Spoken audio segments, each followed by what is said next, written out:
Welcome to competitive exams. आज हम Rhiannon Martin के चैप्टर नंबर 25 का पार्ट 8 स्टार्ट कर रहे हैं, जिसमें हम डिस्कस करेंगे पास्ट परफेक्ट कॉन्टिन्यूअस टेंस को।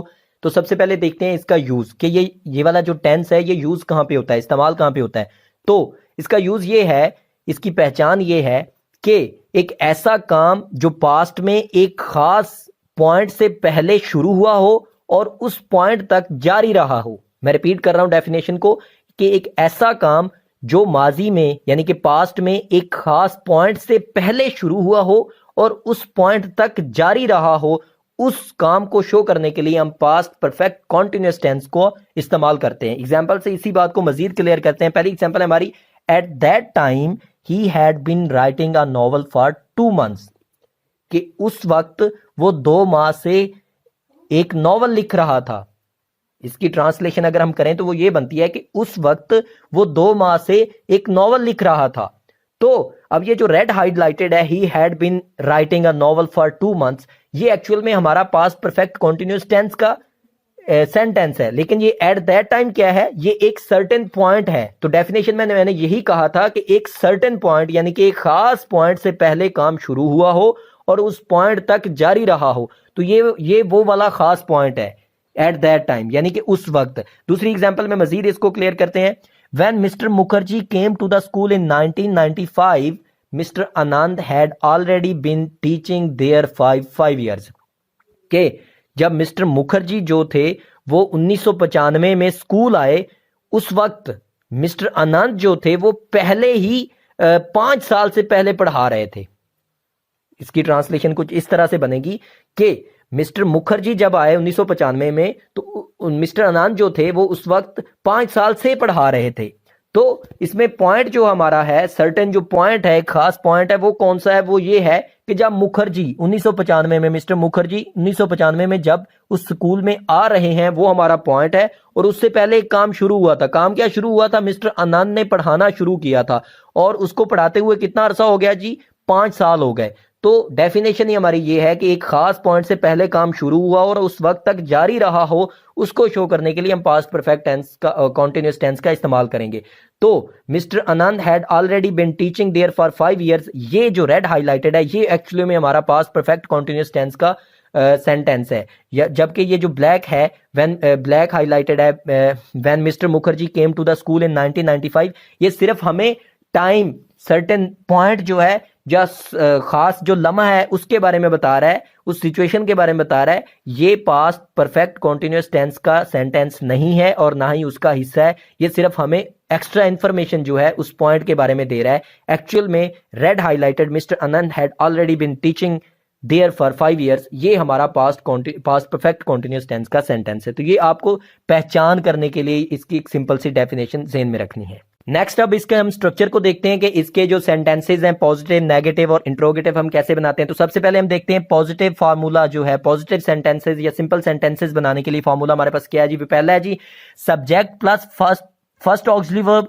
Plus second auxiliary verb plus present participle plus object.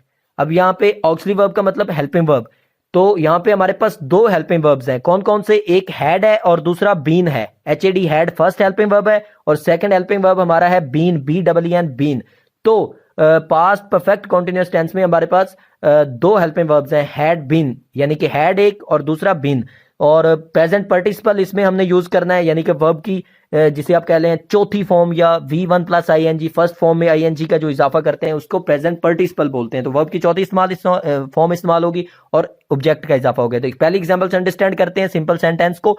I had been reading book, मैं किताब पढ़ रहा था, इसका ये टेंस बनता है। तो आई क्या है? हमारे पास सब्जेक्ट है, फर्स्ट हमारा हेल्पिंग वर्ब क्या है? हैड है, और सेकंड हेल्पिंग वर्ब जो हमारा है वो बीन है, और उसके बाद हमारा प्रेजेंट पार्टिसिपल आता है। वो क्या है जी? वो चौथी फॉर्म ऑफ द वर्ब, यानी कि वर्ब की चौथी फॉर्म भी इसे बोलते हैं, प्रेजेंट पार्टिसिपल ING वाली जो फॉर्म है। रीडिंग आ गया और उसके बाद हमारा ऑब्जेक्ट बुक आ गया कि वो I had been reading book, मैं किताब पढ़ रहा था। अब इसमें एक कमी है, वो क्या है? सिंस और फॉर की कमी, वो हम बाद में डिस्कस करते हैं। He had been watering plants, वो पौधों को पानी दे रहा था। ही क्या है? सब्जेक्ट है, हैड हमारा फर्स्ट हेल्पिंग वर्ब है, बीन हमारा सेकंड हेल्पिंग वर्ब है। वाटरिंग क्या है जी? वाटर की चौथी फॉर्म यानी कि ING वाली फॉर्म या प्रेजेंट पार्टिसिपल जिसे कहते हैं। प्लांट्स हमारे पास क्या है? हमारे ऑब्जेक्ट हैं। तो he had been watering plants, वो पौधों को पानी दे रहा था। ये हमारा सिंपल या पॉजिटिव सेंटेंस बन गया, कौन सा, पास्ट परफेक्ट कॉन्टिन्यूअस टेंस का। तो इसमें एक चीज जो आपने ज़हन में रखनी वो है सिंस और फॉर का इस्तेमाल, कि पास्ट परफेक्ट कॉन्टिन्यूअस टेंस में सिंस या फॉर को हम इस्तेमाल करेंगे। वो क्यों करेंगे? क्योंकि हमने डेफिनेशन में ये बात पढ़ी थी कि इसमें एक खास पॉइंट टाइम, एक खास पॉइंट का जिक्र होगा, उससे पहले काम शुरू हुआ होगा और उस पॉइंट तक जारी रहा होगा। अब उस पॉइंट को निशानदही करने के लिए, उसी पॉइंट के बारे में एक्स्ट्रा इंफॉर्मेशन देने के लिए हम सिंस या फॉर का इस्तेमाल करेंगे। अब सिंस कहां पे इस्तेमाल होगा? सिंस इस्तेमाल होगा जब पॉइंट ऑफ टाइम का हम शो करेंगे, और फॉर तब इस्तेमाल होगा जब पीरियड ऑफ टाइम को हम शो करेंगे। तो देखते हैं जी, मुकम्मल इसका जो पास्ट परफेक्ट कॉन्टिन्यूअस टेंस का मुकम्मल जो फॉर्मूला है वो ये है, subject plus first helping verb यानी कि had, plus second helping verb यानी कि been, plus first helping verb plus fourth form of the verb ING वाली फॉर्म, प्लस ऑब्जेक्ट। ये तो हो गया सिंपल। उसके बाद कंप्लीट करने के लिए हम क्या करेंगे? प्लस सिंस या फॉर का इजाफा करेंगे और प्लस पीरियड या पॉइंट ऑफ टाइम बताएंगे। कैसे? पहले एग्जांपल से क्लियर करते हैं।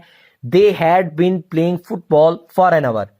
तो ये है एक complete past perfect continuous tense का sentence. They had been playing football, ये भी पास्ट परफेक्ट कॉन्टिन्यूअस का है, लेकिन फॉर एन आवर लगाने से ये क्लियर और कंप्लीट होता है। तो रेफरेंस ऑफ टाइम हम जरूर ऐड करेंगे।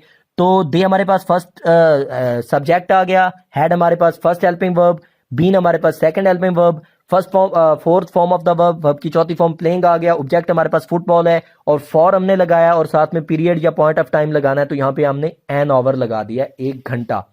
यानी कि they had been playing football for an hour, वो 1 घंटे से फुटबॉल खेल रहे थे। सिमिलरली दूसरी एग्जांपल है, she had been reading book since morning, वो सुबह से किताब पढ़ रही थी। We had been playing cricket for 3 days, हम 3 दिन से क्रिकेट खेल रहे थे।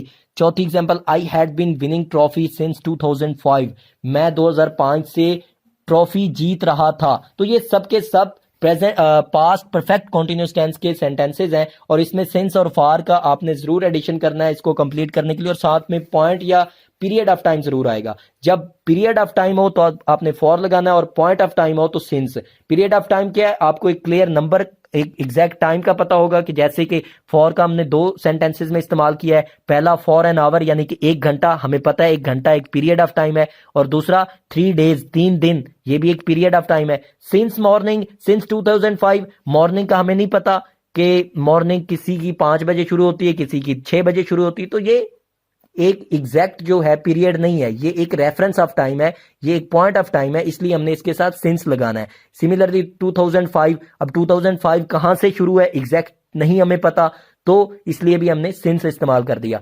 तो इन शॉर्ट आपने ये ध्यान में रखना है कि पीरियड ऑफ टाइम के लिए हम फॉर का इस्तेमाल करेंगे, और पॉइंट ऑफ टाइम के लिए हम सिंस का इस्तेमाल करेंगे। अब इसके नेगेटिव और इंट्रोगेटिव सेंटेंसेस की तरफ चलते हैं। तो फॉर्मूला जो है नेगेटिव सेंटेंस बनाने के लिए वो क्या है जी? वो है subject plus first auxiliary verb plus not plus second auxiliary verb plus present participle plus object.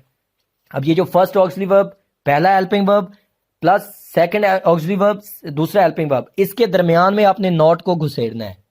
ज़हन में रखना है कि दोनों हेल्पिंग वर्ब्स के बाद नॉट नहीं लगाना, दोनों हेल्पिंग वर्ब्स के दरमियान।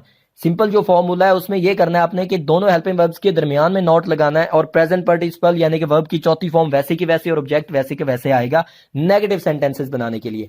तो हमारे पास क्या एग्जांपल हमारे पास आया फॉर्मूला, वो आया subject plus first helping verb, had लगाना है, हैड के बाद आपने नॉट का इजाफा करना है, और उसके बाद बीन लगाना है। सेकंड हेल्पिंग वर्ब नॉट के बाद आएगा, तो been, second helping verb been आ गया, फिर चौथी फॉर्म ऑफ द वर्ब, और उसके बाद ऑब्जेक्ट। तो पहली एग्जांपल है, I have not been reading book, मैं किताब नहीं पढ़ रहा था। अब यहां पे भी मैंने सिंस फॉर और पॉइंट और पीरियड ऑफ टाइम को स्किप किया हुआ है, वो सिर्फ आपको पहले समझा दिया गया है, वो आपने जरूर ऐड करना है, टाइम ऑफ रेफरेंस जरूर देना है, इस टेंस में जरूरी होता है, क्योंकि ये टेंस की डेफिनेशन ही यही है कि ये किसी ना किसी टाइम ऑफ रेफरेंस के हवाले से होता है। तो यहाँ पे मैं वो नहीं ऐड कर रहा, तो आपको ये अंडरस्टूड होना चाहिए कि उसको भी ऐड करना है। तो I have not been reading book, मैं किताब नहीं पढ़ रहा था। तो अब क्या है जी, have I had not been reading book, तो हैड जो हमारा वो हेल्पिंग वर्ब है, इसमें एक ही हेल्पिंग वर्ब है, मेन जो है वो फर्स्ट हेल्पिंग वर्ब जिसे हम बोलते हैं वो हैड है, और दूसरा बीन कांस्टेंट है, बीन सबके साथ, हैड भी सबके साथ। तो सब्जेक्ट चाहे जो मर्जी हो उसके साथ हैड आएगा और बीन भी आएगा। तो I had not been reading book, मैं किताब नहीं पढ़ रहा था, तो फर्स्ट हेल्पिंग वर्ब हैड के बाद हमने नॉट का इजाफा किया। दूसरी example, he had not been watering plants, वो पौधों को पानी नहीं लगा रहा था, तो किया कि हमने हैड के बाद नॉट का इजाफा किया और नॉट के बाद हमने बीन लगाया। हैड नॉट बीन, ये नहीं करना कि हैड बीन के बाद नॉट लगाना है, तो ये ज़हन में रखना है। और उसके बाद हमने बनाने हैं इसके ये नेगेटिव के लिए फॉर्मूला हो गया, और उसके बाद इंट्रोगेटिव के लिए जो फॉर्मूला है वो है first auxiliary verb plus subject plus second auxiliary verb plus present participle plus object plus question mark. तो किया क्या हमने कि जो फर्स्ट ऑक्सिलरी वर्ब यानी कि जो फर्स्ट हेल्पिंग वर्ब है और जो सब्जेक्ट है उनकी जगह को रिप्लेस किया है, उनकी जगह को चेंज किया और बाकी सेम का सेम है। कैसे? फर्स्ट हेल्पिंग वर्ब जो है हैड जो है उसको हमने शुरू में लगा देना है, और उसके बाद हमारा सब्जेक्ट आ गया, और उसके बाद हमारा जो हेल्पिंग वर्ब है सेकंड हेल्पिंग वर्ब बीन जो है वो लगाना, और उसके बाद वर्ब की चौथी फॉर्म या प्रेजेंट पार्टिसिपल, उसके बाद ऑब्जेक्ट, और उसके एंड पे आपने क्वेश्चन मार्क को ऐड करना है। तो किया कि हमने हमारे जो पहली एग्जांपल वो क्या बन गई, had I been reading book, क्या मैं किताब पढ़ रहा था। रेफरेंस ऑफ टाइम और सिंस फॉर जो है वो मैंने यहाँ पे भी स्किप किया, वो आपको अंडरस्टूड होना चाहिए, आपने इंक्लूड करना है, ये सिर्फ आपको अंडरस्टैंडिंग के लिए। वो सिंस और फॉर और टाइम ऑफ रेफरेंस जो है वो एंड पे आपने ऐड करना है। तो had I been reading book का मतलब हो गया क्या मैं किताब पढ़ रहा था, और हैड ही बिन, दूसरी example, had he been watering garden, क्या वो had he been watering plants, क्या वो पौधों को पानी दे रहा था।